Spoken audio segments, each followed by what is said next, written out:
The NFL trade deadline is over, and it is rivalry week time as the Dallas Cowboys take on the Philadelphia Eagles. The Cowboys season is not going very well, but if you at least want to still beat Philadelphia, show it by liking today's video. That should still be pretty much everybody.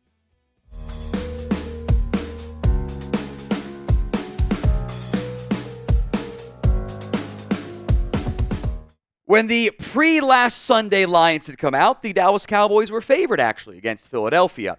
After the loss against the Falcons, and probably more impactfully, the loss of Dak Prescott to a hamstring injury, that line has changed. The Dallas Cowboys are now a full touchdown underdog at home against Philadelphia. The Cowboys 3-5, the Eagles 6-2.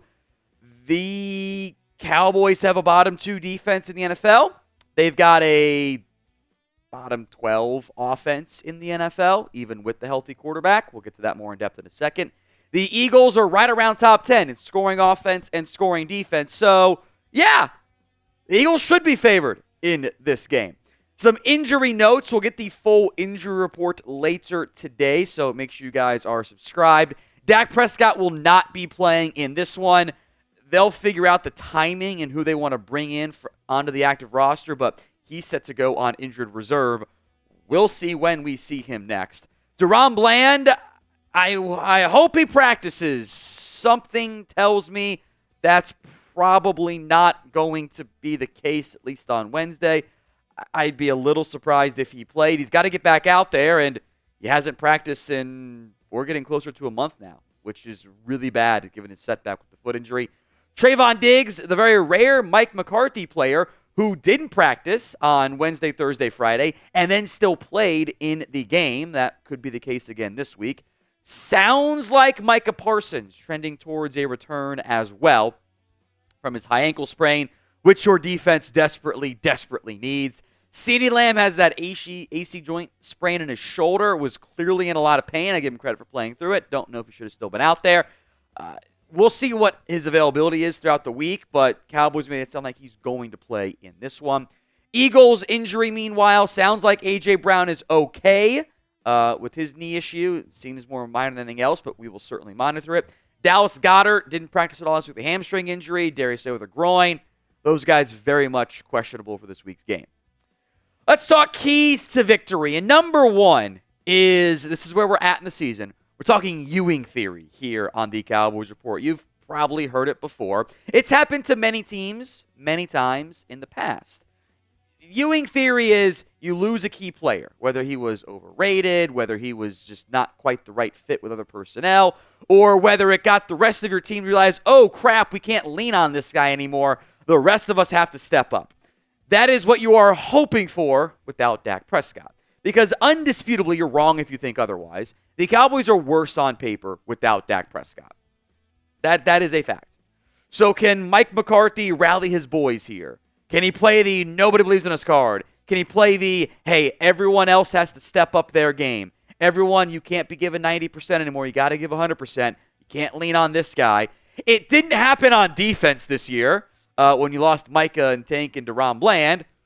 We'll see if it happens on offense. It's happened before, and Cooper Rush only can win games. Maybe it can happen again. Who do you got in this one? C for the Cowboys, E for the Eagles. Let me know in the comments, the pinned comment of today's show. Key to victory number 2, the running game has to emerge. You need to run the ball more than what you've done previously. The Cowboys this year, when they have tried to run the ball, have not been very good. They are 30th in yards per carry. They're 31st in yards per game. They're closer to league average in EPA per carry success rates, but they've seen a lot of light boxes, and they have not been very effective in the ground game, and that's a really, really bad combination in general. But they found some stuff with Rico Dowdle the past 3 games, averaging over 5 yards per carry in those 3 games. Hasn't always been as used heavily as he should be. He is averaging 4.5 yards per carry, and his 47.9 success rate is actually 3rd best among running backs in the NFL. It's behind the Lions duo. You should feed Rico Dowdle. This should be a game where you give him more carries than what he's had previously. If the Cowboys are dead last in run rate, that's game script, that's confidence, that's running the ball with bad players, not getting good results out of it. But you simply have to try even more here. You don't have the same level of upside in your passing game you had previously. And that means lean on Rico Dowdle. You'll give other guys carries too. Not saying you don't. You don't want to give it 100% workload, but this very much needs to be a Rico Dowdle featured back game. Today's Cowboys Report is made possible by Ollie. Clean, fresh nutrition for your dog that they'll absolutely love with 5 different flavors. They are offering a fantastic deal to let your pup taste a personalized meal plan. Get 60% off your first box of meals when you use promo code CHATSPORTS at ollie.com. Or you can check out the QR code you can see on screen in a second. With no harmful fillers and preservatives, Ollie is made in U.S. kitchens with ingredients and carefully sourced from the trusted growers and producers around the world. Here's how it works. Fill out Ollie's 30-second quiz, and they'll create a customized meal plan. They crunch the numbers, recommend the right recipes and portions for your pup. And for any first-timers, they'll send out your pup's first box with 2 weeks' worth of meals, and I got how to gradually switch them over to their new diet. You know, my doggo Finn and almost now 3-year-old daughter Olivia, he has a tricky life sometimes where he needs the energy to keep up with her, and my wife and I both working. Ollie's perfect. So head to ollie.com, tell them about your dog, use code CHATSPORTS, and you'll get 60% off your first box of meals when you subscribe today. That's OLLIE.com, and use code CHATSPORTS to get 60% off your first box. There's a clean bowl guarantee on their first box, so if you're not completely satisfied, you can get your money back. We'll put that link and the promo code in the comment section of today's show. Key to victory number 3 for the Cowboys. I just need enough from the quarterbacks. I am not going to put the same level of expectations on potentially both Cooper Rush and Trey Lance that we would on Dak Prescott, because I just don't think that's fair. I also don't think the quarterback play, both guys in the Falcons game, was the biggest reason or even a reason why you lost. It's a bit of a more tricky challenge against the Philadelphia Eagles. I just need my quarterbacks to not cost me games. That is what I'm asking of my backups. That's the ask of most backup quarterbacks. Don't lose me games. I don't know if your supporting cast around the quarterbacks and the coaching staff included is good enough to win with okay quarterback play. It hasn't been the case for a good portion this season. But I also would kind of like to see some of Trey Lance too, who can maybe use his legs, give you more of a spark than I think what you'll get from Cooper Rush. I would not rule out potentially seeing both quarterbacks in this game, and I do think there's a pretty decent chance at some point this year we do see more of Trey Lance. It comes down to, how does your coaching staff handle things? Issue is, I don't think we have great trust in that staff. So of the QBs, who do you want to play more?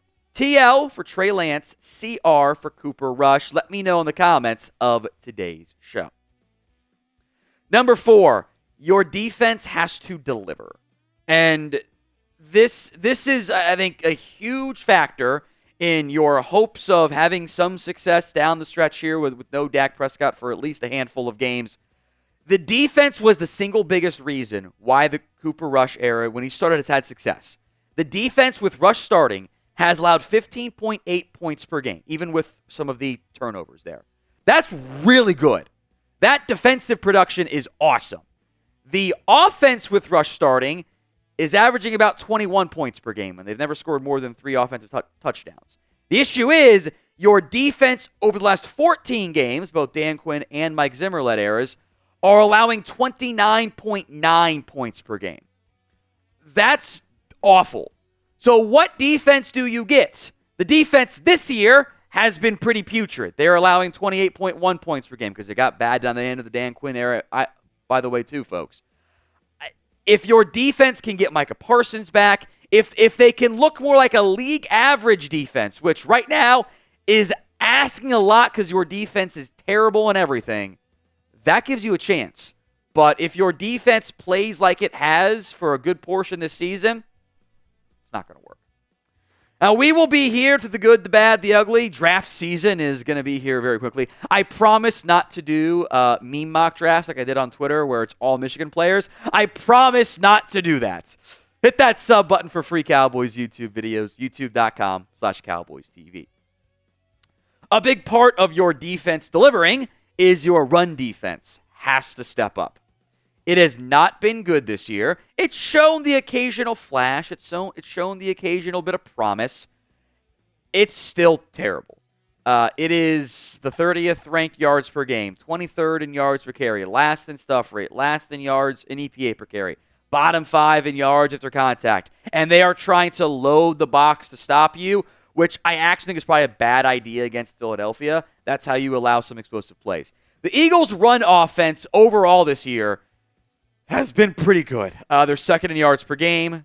Barkley and Hurts are both really good runners, so that's not a huge surprise. Even on non-designed runs, Hurts can still make some big stuff happen. They're second in EPA per carry. Now, they haven't done a lot of outside runs. They've done plenty of inside runs. You're a little bit better against that. Something tells me this Eagles team will not be afraid to run the ball a little bit more on the outside. And Saquon Barkley is what gives you concern here. He is second in yards per game, behind only Lamar Jackson, which is hilarious, by the way.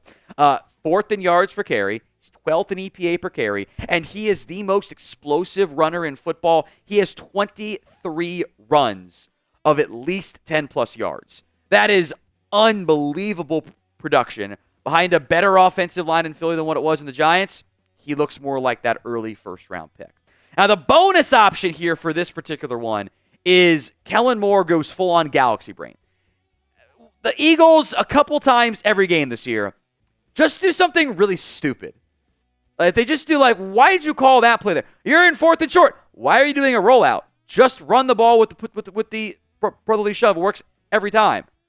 So there's a chance that Kellen Moore goes, I want to lap the scoreboard against Dallas. He starts chucking bombs downfield, which also might work against you anyway. Maybe they could totally forget about the ground game and do stupid stuff and not give the ball to Saquon. They lead the NFL in run rate. They are the most run-heavy team in football, which makes sense given Barkley and Hurts. So I'm not necessarily going to be getting my hopes up for that. But you can never rule out a Galaxy Brain because Kellen's like an 80% of a really good offensive coordinator, and then he does some weird stuff, and Nick Sirianni does a bunch of weird stuff, so can't rule it out. Now, before we get to my score prediction, I want to hear from you guys. Predict the score of the Cowboys against the Eagles. Let me know in the comments of today's show. I could see Dallas covering. I could see, kind of like they did against the Steelers a couple years ago. Remember that game when it was the Garrett Gilbert game when they were all banged up at quarterback and they bring in Gilbert to play and they almost upset Pittsburgh? Now, that Pittsburgh team was overrated as all get out. I could see Dallas covering. I don't think they're going to win. Give me Philly to win and cover in the end at 26-17.